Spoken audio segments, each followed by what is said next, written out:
This is Hannibal here from thehannibaltv.com for a big daily wrestling news update for you. I decided against watching SmackDown tonight, but I did watch the first part of it, and they put up a graphic for Bushwhacker Luke, WWE Hall of Famer, who passed away this week. So happy to see that he gets the respect he deserves. I just finished watching Dana White on the Pat McAfee show, who was talking about the UFC sale to WWE or UFC merging with WWE, and he brought up that UFC grew 3 times in size and profitability since Endeavor bought it. And he doesn't see how that wouldn't happen with WWE. The one thing with UFC is there's a lot of MMA training. They do have their own problems with not that many big stars right now. I mean, McGregor's in the twilight of his career. Masvidal is kind of in the twilight of his career.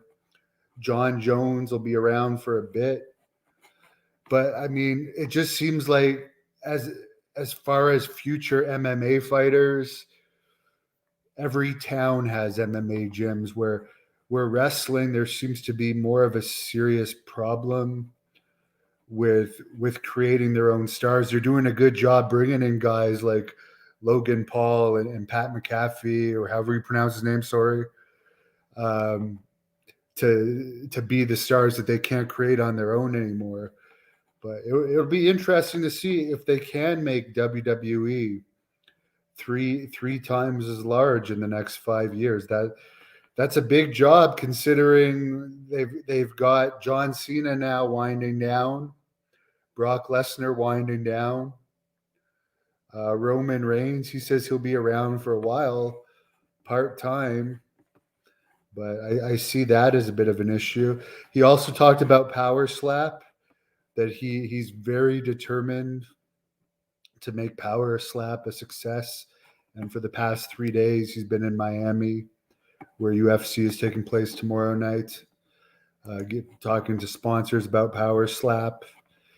And he's confident it will be a success. He did mention that they have a 250 million view YouTube short, which is by far the biggest YouTube short on the internet. I guess the WWE's biggest short is like 60 million and the NFL's is like 21 million. So, I mean, Power Slap does translate well to YouTube shorts. He also mentioned, as far as Francis Ngannou, he's zero interested in ever talking to Francis again. He said that they had like 75 dinners trying to convince Ngannou, like his people, to fight John Jones, offered him ridiculous money, and he kept turning him down. So they fully gave up on Ngannou. He said he doesn't see he sees Brock Lesnar as being like a very special person as far as a wrestler that can cross over into UFC. He doesn't see a lot of wrestlers crossing into UFC because basically, look at CM Punk was brought up as an example. As far as UFC guys going to WWE, he says he doesn't see it happening any more than it's happening now.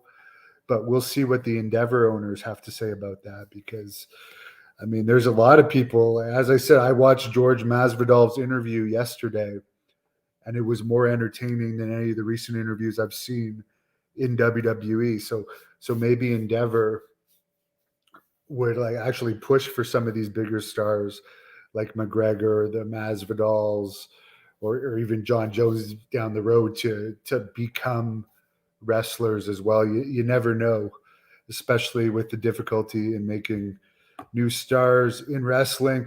He brought up, by the way, that the only 2 fights he could never pull off were Ngannou against Jones and Lesnar against Fedor. So, you know what? He could probably pull off Lesnar against Fedor now, and that would still be a pretty interesting fight, to be honest with you. Although I wouldn't hold my breath for that one. Apparently, Jeff Hardy is recovering from some eye surgery right now, and it's going to be a while before he's medically cleared to do anything physical again. And he recently went on a break with his family. This is according to Matt Hardy, which was reported by Dave Meltzer. Dave Meltzer also said the plan all along was for Roman Reigns to defeat Cody Rhodes. According to sources within the WWE, they just kept it very quiet. Finn Balor revealed that he suffered a torn calf on March 10th, but still was able to wrestle in WrestleMania. Meanwhile, you got the Impact guys surrendering a title for a torn tricep, where Steve Austin tore his tricep in Japan and still wrestled the whole tour. We just did 6-man matches.